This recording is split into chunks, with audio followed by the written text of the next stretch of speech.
नमस्कार दोस्तों, फिर से आप सभी का एचआरसीएम क्लासेस में स्वागत है। मैं प्रभु दयाल वर्मा। आज हम एनसीईआरटी एंड आरबीसी गणित कक्षा 10 के अध्याय 3 के निम्नलिखित प्रश्नों को हल करेंगे। जैसा दोस्तों आपको पता है कि हमने प्रश्न माला 3.1 के प्रश्न संख्या 4 को हल कर लिया था। आए दोस्तों उसी कड़ी में प्रश्न संख्या 5 को हल करेंगे।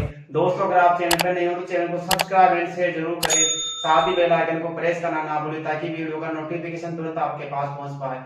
आइए दोस्तों इसी कड़ी में आज प्रश्न संख्या 5 को हल करने की कोशिश करते हैं। प्रश्न संख्या 5 क्या कहता है दोस्तों कि एक आयताकार, कौन सा है दोस्तों, एक आयताकार बाग की लंबाई चौड़ाई से, किससे दोस्तों, उसकी चौड़ाई से 4 मीटर अधिक है का अर्ध परिमाप कितना है दोस्तों। अर्ध परिमाप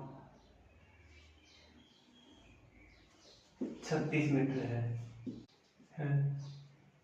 तो बाग की विमाएं ज्ञात कीजिए। दोस्तों प्रश्न संख्या 5 कहता है दोस्तों कि एक आयताकार बाग की लंबाई चौड़ाई से कितनी है, 4 मीटर अधिक है। उसका अर्ध परिमाप कितना है दोस्तों, बाग का अर्ध परिमाप कितना दे रखा है, 36 मीटर है। तो बाग की क्या करनी है, लंबाई चौड़ाई यानी कि विमाएं ज्ञात करनी है। दोस्तों प्रश्न को हल करने से पहले एक आयताकार बाग दे रखा है, तो इसको हल करने से पहले एक आयत के बारे में जानेंगे। दोस्तों आयत क्या होता है कि आयत का क्षेत्रफल क्या होता है दोस्तों, आयत का क्षेत्रफल, जैसे इसी उदाहरण को लेते तो क्या होता है दोस्तों, प्रश्न को लंबाई कितनी दोस्तों x है, इसकी चौड़ाई कितनी y है। तो दोस्तों इसका क्षेत्रफल तो क्या होगा, क्षेत्रफल होगा दोस्तों लंबाई इंटू चौड़ाई। इसी प्रकार दोस्तों इसका परिमाप क्या होता है, परिमाप होता है 2 कोष्टक लंबाई प्लस चौड़ाई। इसी प्रकार अगर दोस्तों इसी का प्रश्न के अनुसार दोस्तों क्या दे रखा है, अर्ध परिमाप निकाले दोस्तों, तो क्या होगा, अर्ध परिमाप होगा दोस्तों इसका, किसका भाग देंगे दोस्तों, 2 का भाग दे देंगे। तो अर्ध परिमाप क्या हो जाएगा, 2 कोष्टक लंबाई प्लस चौड़ाई बटा क्या कर देंगे दोस्तों, 2 का भाग दे देंगे। तो कहीं ना कहीं 2 से 2 कट जाएगा दोस्तों, तो बचेगा क्या, लंबाई प्लस चौड़ाई। कहीं ना कहीं दोस्तों इसी फॉर्मूले के आधार पर हम प्रश्न को हल करेंगे। कहीं ना कहीं दोस्तों अर्ध परिमाप कितना आ जाएगा, लंबाई प्लस चौड़ाई यानी क्या आ जाएगा, x प्लस y आ जाएगा। कहीं ना कहीं अपने को एक रैखिक समीकरण यहाँ प्राप्त हो जाएगी। दोस्तों आइए इसी को प्रश्न को हल करने की कोशिश करते हैं। प्रश्न संख्या 5 का क्या होगा दोस्तों, मैं मानता हूं दोस्तों इसको, माना कि बाग की लंबाई कितनी है दोस्तों, लंबाई है x मीटर, कितनी है दोस्तों, x मीटर। इसी प्रकार दोस्तों बाग की चौड़ाई कितनी है, बाग की चौड़ाई में दोस्तों y मीटर। तो दोस्तों इसी प्रकार बाग का क्षेत्रफल कितना हो जाएगा, क्षेत्रफल क्या दोस्तों, दोस्तों परिमाप कितना हो जाएगा, तो बाग का परिमाप लिख सकता हूं क्या, परिमाप होगा दोस्तों 2 कोष्टक लंबाई प्लस कितना हो जाएगा, चौड़ाई। तो दोस्तों बाग का अर्ध परिमाप क्या होगा दोस्तों, अर्ध परिमाप क्या होगा दोस्तों, 2 कोष्टक लंबाई प्लस चौड़ाई बटा कितना हो जाएगा, 2, कहीं ना कहीं कट जाएगा। तो दोस्तों क्या प्राप्त होगा, x प्लस y। तो कहीं ना कहीं दोस्तों अपने को क्या प्राप्त हो रहा है, x प्लस y। इसी प्रकार दोस्तों अब शर्त अनुसार चलते हैं। शर्त क्या दे रखी है दोस्तों, एक शर्त दे रखी है कि प्रश्न में कि आयताकार बाग की लंबाई चौड़ाई से कितनी अधिक है, 4 मीटर अधिक है। इसी प्रकार दोस्तों अर्ध परिमाप कितना दे रखा है, 36 मीटर। तो मैं इसे लिखने की कोशिश करूंगा दोस्तों, तो लिखेंगे शर्तानुसार। शर्त क्या है दोस्तों, शर्त के अनुसार। शर्त एक क्या दे रखी कि लंबाई, लंबाई क्या मान रखी है दोस्तों, x मीटर। तो मैं x माना है क्या, x किसके बराबर है, चौड़ाई में कितना जोड़ दिया जाए दोस्तों, 4 मीटर जोड़ दिया जाए तो किसके बराबर हो जाएगी, x के बराबर हो जाएगी। तो कहीं ना कहीं चौड़ाई में 4 जोड़ने पर किसके बराबर होती है, लंबाई के बराबर। तो दोस्तों इसको या लगा के लिखा जा सकता है क्या इसको पक्षांतर करो दोस्तों, y को यहाँ पक्षांतर करो, साइन बदल जाएगा, किसका हो जाएगा माइनस का, बराबर क्या आ जाएगा दोस्तों 4। इसी प्रकार दोस्तों शर्त क्या दे रखी है, शर्त से क्या कहती है दोस्तों कि भाग का अर्ध परिमाप कितना है 36 मीटर। अब मेरे पास अर्ध परिमाप का क्या फॉर्मूला है, x प्लस वाई। तो दोस्तों मैं लिख सकता हूँ क्या, x प्लस वाई बराबर कितना हो जाएगा 36 मीटर। तो दोस्तों कहीं ना कहीं अब अपने को क्या मिल गया, रैखिक समीकरण युग्म मिल गया। तो दोस्तों मैं इसे लिख सकता हूँ, इसलिए रैखिक समीकरण युग्म क्या होगा दोस्तों, युग्म है क्या है दोस्तों, x माइनस 4 बराबर x माइनस वाई बराबर 4। इसी प्रकार दोस्तों x प्लस वाई बराबर 36। तो दोस्तों कहीं ना कहीं मेरे पास रैखिक समीकरण युग्म प्राप्त हो गए। अब इसी रैखिक समीकरण युग्म से क्या करेंगे दोस्तों, ग्राफ का निर्माण करेंगे, आलेख खींचेंगे दोस्तों। तो इसे लिखेंगे रैखिक समीकरण युग्म का आलेख खींचने पर, क्या करेंगे दोस्तों, आलेख खींचने पर। खींचो दोस्तों आलेख। आपको पता है दोस्तों किसी भी रैखिक समीकरण युग्म का आलेख खींचते तो कम से कम क्या है, सारणी में अपने कितने मान चाहिए, 2 मान चाहिए। आए दोस्तों उसी को ज्ञात करते हैं दोस्तों। लिखने से पहले इसको मिटा देता हूं दोस्तों। कम से कम कितने मान चाहिए अपने को, कम से कम 2 मान तो अवश्य प्राप्त होने चाहिए दोस्तों। इसे भी यहाँ लिख सकते हैं बराबर x प्लस वाई। दोस्तों कम से कम कितने मान चाहिए अपने को, 2 मान चाहिए। तो आइए दोस्तों उन्हीं मानों को ज्ञात करते हैं दोस्तों। समीकरण 1 लेते हैं पहले। समीकरण 1 क्या है, समीकरण 1 x माइनस वाई बराबर कितना है दोस्तों 4। तो दोस्तों इसके कहीं ना कहीं कितने मान चाहिए अपने को, कम से कम 2 मान चाहिए। 2 मान ज्ञात करते हैं दोस्तों। दोस्तों आसान मान रखते हुए समीकरण का इससे सारणी को बनाएंगे दोस्तों। सबसे पहले मैं क्या करता हूँ, x बराबर 0 रखने पर दोस्तों यहाँ करते हैं इसको। समीकरण 1 में x बराबर 0 रखने पर रखो दोस्तों x बराबर, तो x बराबर 0 रखेंगे तो कितना आ जाएगा दोस्तों कि 0 माइनस वाई बराबर 4। तो कहीं ना कहीं दोस्तों इसको हल करो कितना आ जाएगा, पक्षांतर से क्या हो जाएगा दोस्तों माइनस का 4। तो x बराबर 0 रखने पर कितना है, y बराबर माइनस का 4। इसी प्रकार दोस्तों समीकरण 1 में y बराबर रख लो 0। समीकरण 1 में y बराबर 0 रखने पर रखो दोस्तों y बराबर, तो कहीं ना कहीं क्या हो जाएगा x माइनस 0 बराबर 4। 0 से हो गया तो कितना हो जाएगा, x बराबर 4। तो दोस्तों y बराबर 0 रखने पर x बराबर कितना आ गया 4। दोस्तों इसी प्रकार समीकरण 2 को रखते हैं दोस्तों। 2 में समीकरण में कम से कम कितने मान चाहिए अपने को, 2 मान चाहिए। x प्लस वाई बराबर कितना है दोस्तों 36। दोस्तों आसान मान रखते हैं समीकरण 2 में 2 के की सारणी बनाते हैं दोस्तों x और y।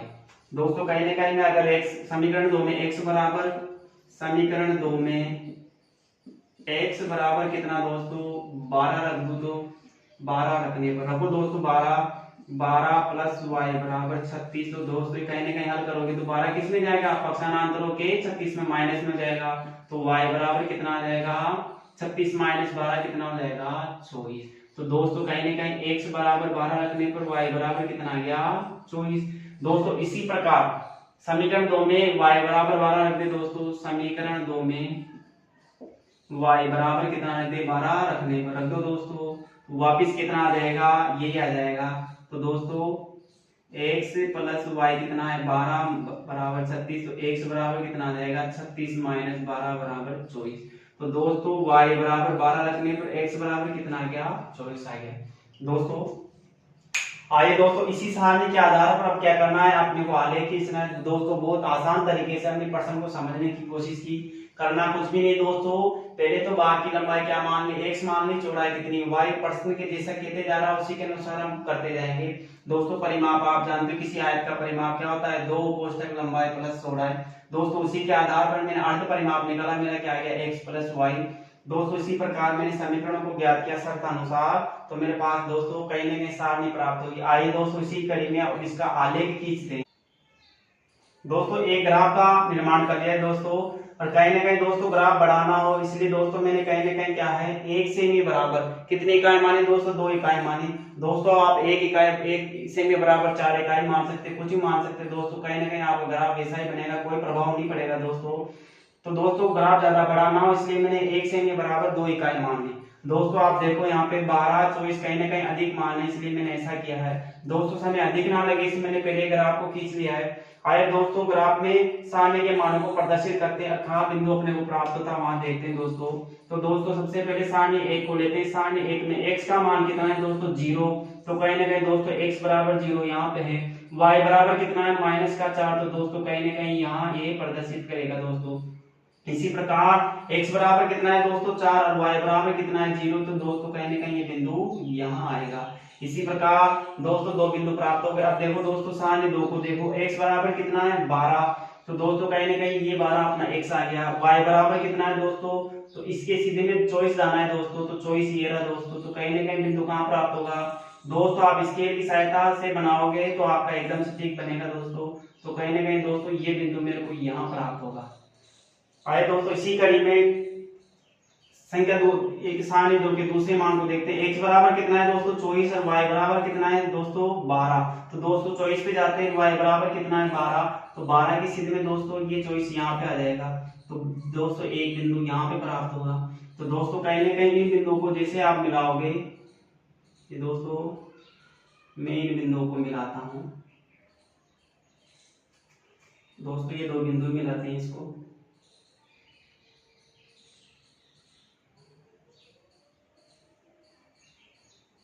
तो आप स्केल की सहायता से मिलाओगे तो कहीं ना कहीं दोस्तों आपका एकदम सटीक बनेगा।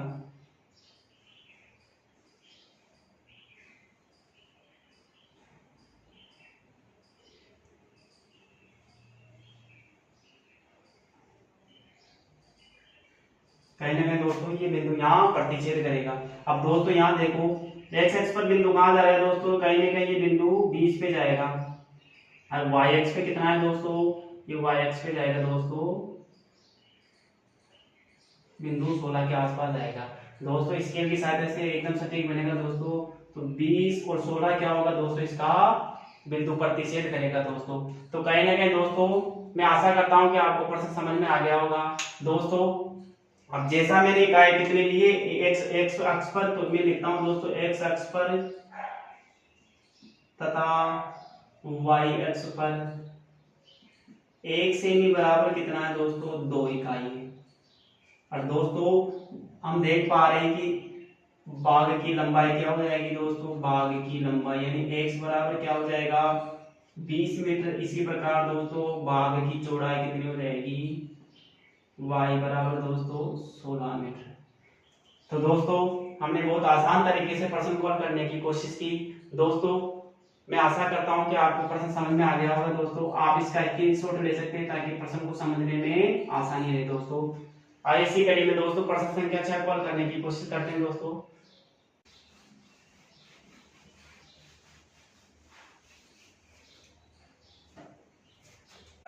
दोस्तों समय अधिक ना लगे इसलिए पहले प्रश्न को उतार दिया दोस्तों। आइए प्रश्न संख्या 6 क्या कहता है कि एक रैखिक समीकरण युग्म क्या है 2x + 3y - 8 बराबर क्या दे रखा है दोस्तों 0 दे रखा है। दी गई है दो चरों में एक ऐसी और रैखिक समीकरण लिखिए। दोस्तों हम जानते हैं कि एक रैखिक समीकरण युग्म में दोस्तों दो समीकरण दे रखी होती है, परंतु यहाँ दोस्तों एक ही दे रखी है। हमने कहा है कि दोस्तों एक समीकरण और ज्ञात कीजिए ताकि युग्म क्या हो जाए, प्राप्त युग्म ज्यामितीय निरूपण हो सके। कंडीशन क्या दे रखा है दोस्तों, प्रतिच्छेदी करती हो रेखाएं क्या हो, प्रतिच्छेदी करती हो रेखाएं क्या हो, समांतर हो, रेखाएं क्या है समपाती हो। तो दोस्तों कहने का हमने परिचय में पढ़ रखा है कि प्रतिच्छेदी कंडीशन क्या होती है, समांतर की कंडीशन क्या होती है, समपाती की कंडीशन क्या होती है। दोस्तों मैं इन तीनों कंडीशन को एक बार यहाँ लिखने की कोशिश करता हूँ दोस्तों। तो कहीं ना कहीं हमने क्या है प्रश्न को आसान तरीके से कर पाएंगे दोस्तों। जब प्रतिच्छेदी में तो क्या होता है दोस्तों a1 बटा a2 बराबर नहीं होता है b1 बटा b2 के बराबर, ये कंडीशन को यही कंडीशन होती है दोस्तों प्रतिच्छेदी की। इसी प्रकार दोस्तों समांतर में क्या होती है a1 बटा a2 बराबर होता है b1 बटा b2 के बराबर नहीं होता है दोस्तों c1 बटा c2 के। तो इस कंडीशन को दोस्तों अप्लाई करके हमें समीकरण इसकी दूसरी ज्ञात करनी है। इसी प्रकार समपाती में क्या देखा था दोस्तों ने कि a1 बटा a2 बराबर होगा b1 बटा b2 के और बराबर होना चाहिए c1 बटा c2 के। दोस्तों इन कंडीशनों के आधार पर हम क्या है कि समीकरण को ज्ञात करेंगे दोस्तों। आइए हम इसको हल करने की कोशिश करते हैं। सबसे पहले क्या करते हैं दोस्तों, संख्या 6 का प्रश्न 1 लेते हैं दोस्तों, हल करते हैं प्रश्न 1 का। तो दोस्तों दिया गया रैखिक समीकरण क्या है दोस्तों, दिया गया रैखिक समीकरण क्या है दोस्तों, 2x + 3y - 8 बराबर कितना है दोस्तों, 0। तो दोस्तों लिखेंगे रैखिक समीकरण का व्यापक समीकरण a1x + b1y + c1 = 0 से तुलना करने पर। तुलना क्यों करें दोस्तों, क्योंकि हमें क्या है a1 b1 और c1 का मान पता चल जाए तुलना करने पर। करो दोस्तों तुलना। तो दोस्तों क्या हो जाएगा, a1 कितना है दोस्तों, x का गुणांक कितना है 2, इसी प्रकार दोस्तों b1 कितना हो जाएगा 3, इसी प्रकार दोस्तों c1 कितना हो जाएगा -8। कितना हो जाएगा दोस्तों -8। दोस्तों अब कंडीशन क्या है, प्रतिच्छेदी करती रेखाएं हो। तो दोस्तों जब रैखिक समीकरण युग्म प्रतिच्छेदी, दोस्तों प्रश्नानुसार प्रतिच्छेदी रेखाएं को निरूपित करता हो। तो दोस्तों प्रश्न कह रहा है प्रतिच्छेदी रेखाएं को निरूपित करता हो, तो कंडीशन क्या होती है दोस्तों हम जानते हैं। तब दोस्तों कंडीशन होती है a1/a2 बराबर नहीं होता है b1/b2 के। तो दोस्तों कहीं ना कहीं ऐसा मान रखना है कि a1/a2 का अनुपात बराबर नहीं होना चाहिए b1/b2 के। दोस्तों इसको प्रैक्टिकल करके देखते हैं। a1 कितना है दोस्तों 2, ऐसा मान रखना है दोस्तों कि इसके बराबर नहीं होना चाहिए। तो दोस्तों मैं कहीं ना कहीं इसको विपरीत रख दूं क्या, जैसे दोस्तों मैं लिख दूं यहाँ पे 3 और इसको लिख दूं 2। तो दोस्तों कहीं ना कहीं इसका अनुपात कितना है 2:3, इसका अनुपात कितना है 2:3। दोस्तों कभी भी बराबर नहीं होगा। तो दोस्तों मेरी क्या है ये शर्त क्या है अप्लाई हो जाएगी दोस्तों। तो मैं इसको लिख सकता हूँ क्या, अतः लिखा जा सकता है दोस्तों, अतः रैखिक समीकरण युग्म क्या बन जाएगा दोस्तों। तो मैं लिख दूं दोस्तों समीकरण क्या है 2x + 3y - 8 = 0। इसी प्रकार दोस्तों हो जाएगा 3x + 2y - 8 = 0। दोस्तों या -8 पे कोई प्रभाव नहीं पड़ेगा, इसलिए मैंने इसको चेंज नहीं किया है। तो दोस्तों मैं आगे लिख सकता हूँ क्या, दोस्तों मैं इसे मिटा देता हूँ, इसे आगे लिखा जा सकता है क्या, अतः संभावित रैखिक समीकरण क्या हो जाएगी दोस्तों, रैखिक समीकरण होगी क्या होगी दोस्तों, रैखिक समीकरण लिख दो दोस्तों 3x + 2y - 8 = 0 होगी। दोस्तों यही क्या होगा इसका आंसर होगा। दोस्तों बहुत आसान तरीके से मैंने इस प्रश्न को हल करने की कोशिश की। दोस्तों आइए सीधे एक बार और नजर डालते हैं। दोस्तों प्रश्न क्या कह रहा था कि ऐसी कंडीशन क्या हो कि प्रतिच्छेदी रेखाएं को निरूपित करती हो। एक समीकरण दे रखा था दोस्तों, प्रश्न में एक समीकरण और ज्ञात करना था। दोस्तों मैं जानता हूं और हमने पढ़ा भी है कि जब a1/a2 बराबर नहीं होता b1/b2 के, तो कौन सी रेखाएं आती है दोस्तों, प्रतिच्छेदी रेखाएं। और दोस्तों जब ऐसी कंडीशन में दोस्तों तो दिया गया है रैखिक समीकरण क्या है 2x + 3y - 8 = 0। तो दोस्तों मैं इसी को अप्लाई किया। तो दोस्तों रैखिक समीकरण युग्म का व्यापक समीकरण से तुलना करने पर, तुलना क्यों करते हैं दोस्तों कि a1 कितना है 2 और b1 सब पता चल जाए दोस्तों, c1 बराबर कितना है -8। इसी प्रकार जब रैखिक समीकरण युग्म प्रतिच्छेदी रेखाएं को निरूपित करती है, किसके अनुसार दोस्तों, प्रश्न के अनुसार। तो तब कंडीशन क्या होती है a1/a2 बराबर नहीं होता है दोस्तों b1/b2 के। तो दोस्तों अतः रैखिक समीकरण युग्म का क्या होगा 2x + 3y - 8 = 0 और 3x + 2y - 8 = 0। दोस्तों -8 को चेंज करने से कोई प्रभाव नहीं पड़ेगा। दोस्तों मैंने ऐसा का ऐसा ही लिख दिया है। तो दोस्तों साथ संभावित रैखिक समीकरण क्या हो जाएगी 3x + 2y - 8 = 0। दोस्तों आप इसका स्क्रीनशॉट ले सकते हैं ताकि प्रश्न को समझने में आसानी रहे। आइए दोस्तों इसी कड़ी में प्रश्न संख्या 6 के सेकंड को करते हैं। दोस्तों इन प्रश्नों को हल करना बहुत आसान है, एक बार समझ लीजिए दोस्तों सभी प्रश्न आसान तरीके से हो जाएंगे। दोस्तों हल लिखते हैं। सेकंड का क्या है कि जैसा प्रश्न में क्या था फर्स्ट में उसी प्रकार दिया गया रैखिक समीकरण क्या दे रखा है दोस्तों, रैखिक समीकरण ये रहा दोस्तों 2x + 3y - 8 बराबर 0। तो दोस्तों जैसा उसमें क्या था उसी प्रकार इसमें करेंगे दोस्तों। तो क्या है दोस्तों, समीकरण का व्यापक समीकरण a1x + b1y + c1 बराबर 0 से तुलना करने पर, करो दोस्तों तुलना, a1 कितना हो जाएगा 2, इसी प्रकार दोस्तों b1 कितना हो जाएगा 3, इसी प्रकार दोस्तों c1 कितना हो जाएगा -8। तो दोस्तों कहीं ना कहीं अब क्या है दोस्तों, जैसे कंडीशन है वैसे प्रकार दोस्तों प्रश्नानुसार क्या कहता है, जब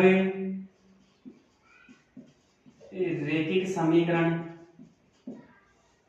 युग्म समांतर रेखाओं को निरूपित करता हो दोस्तों, तब कंडीशन हम जानते हैं दोस्तों, तब क्या होता है, तब होता है दोस्तों a1 बटा a2 बराबर होता है b1 बटा b2 के, बराबर किसके नहीं होता है c1 बटा c2 के। तो दोस्तों इस कंडीशन को भी एक बार देखते हैं दोस्तों कि कौन सा मान रखा जाए कि a1 बटा a2 बराबर हो जाए b1 बटा b2 के, बराबर किसके हो जाए, नहीं होना चाहिए c1 बटा c2 के। दोस्तों यहाँ a1 कितना है दोस्तों 2, इसी प्रकार b1 कितना है दोस्तों 3। तो दोस्तों ऐसे मान रखने हैं दोस्तों कम से कम कि क्या है, इनका अनुपात a1 बटा a2 का और b1 बटा b2 का अनुपात समान हो जाए। तो दोस्तों कहीं ना कहीं इसको 2 से गुणा कर दूं, क्या कितना हो जाएगा 4, तो इससे 2 से किया तो 200, इसको भी 2 से ही कर दो, तो कहीं ना कहीं अनुपातों पे कोई प्रभाव नहीं पड़ेगा।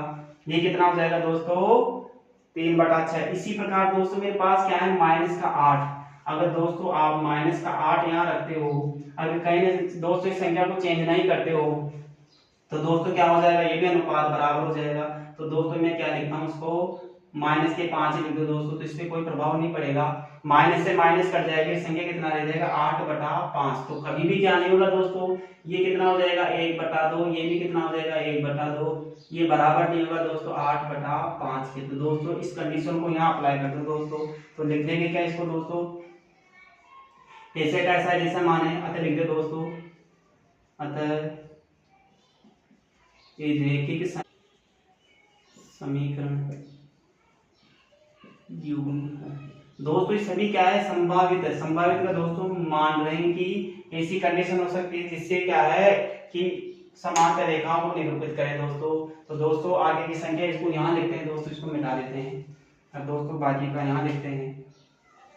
अब दोस्तों क्या है संभावित क्या लिखेंगे दोस्तों, तो यहाँ लिखते हैं 2x + 3y - 8 बराबर 0। इसी प्रकार दोस्तों मैंने इसको किससे गुणा किया था, 2 से 4x + 6y - 5 बराबर 0। तो दोस्तों मैं लिख सकता हूं कि अतः संभावित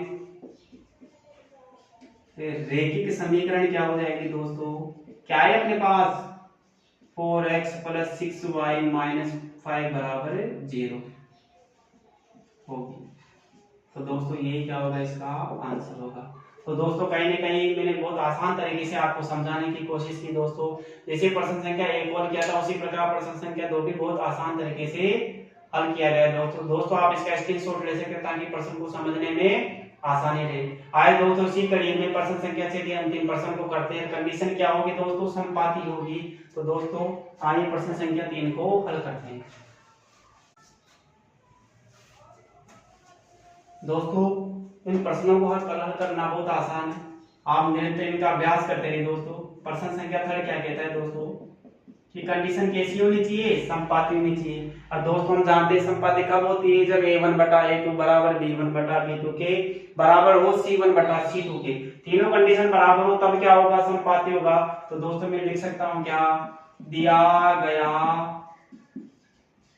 रैखिक समीकरण क्या है दोस्तों, समीकरण है क्या दे रखा है 2x + 3y - 8 बराबर 0। तो दोस्तों लिखेंगे रैखिक समीकरण का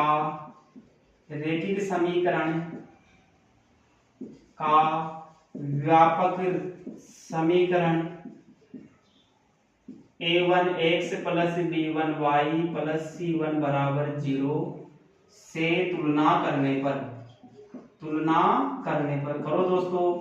जैसे पिछले प्रश्नों में क्या उसी प्रकार दोस्तों इसमें भी तुलना करते तो मेरे पास क्या आ जाएगा a1 बराबर a1 आएगा दोस्तों 2, इसी प्रकार b1 आ जाएगा 3, इसी प्रकार दोस्तों आएगा c1 बराबर कितना आ जाएगा -8। कितना आएगा दोस्तों -8।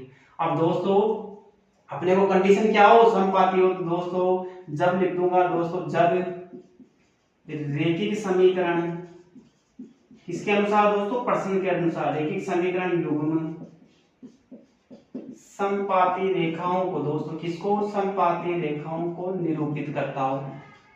दोस्तों बहुत आसान है दोस्तों, हमने परिचय में पढ़ रखा है दोस्तों। आप एक बार परिचय को जरूर देखिए, इसके परिचय को जानने के बाद सभी प्रश्नावली को हल करना बहुत आसान है, निरूपित करती हो। तब क्या होता है दोस्तों जब हम जानते हैं a1 बटा a2 बराबर होता है b1 बटा b2 के बराबर होना चाहिए c1 बटा c2 के। तो दोस्तों ऐसी कंडीशन तभी होगी जब तीनों अनुपात बराबर होंगे। समीकरण एक को जैसे रख के देखते हैं दोस्तों a1 कितना है 2, b1 कितना है दोस्तों 3 और c1 कितना है -8।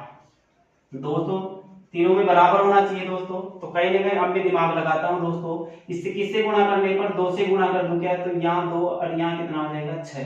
तो दोस्तों जैसे मैंने प्रश्न से में किया था मेरे पास दोनों बराबर आ गए आएंगे दोस्तों 2 एकम 2, 2 दूनी 4 और 3 एकम 3, 3 दूनी 6। इसी प्रकार जैसे इसको भी दोस्तों मैं 2 से गुणा कर दूं क्या, तो कितना हो जाएगा -16। तो 2 एकम 8 एकम 8, 8 दूनी 16, माइनस से माइनस कर जाएगा दोस्तों। तीनों कंडीशन क्या आ जाएगी 1/2 बराबर 1/2 बराबर 1/2। तो कहीं ना कहीं दोस्तों तीनों कंडीशन बराबर है। तो दोस्तों हम आसान तरीके से इसे लिखने की कोशिश करेंगे दोस्तों। इसलिए क्या होगा दोस्तों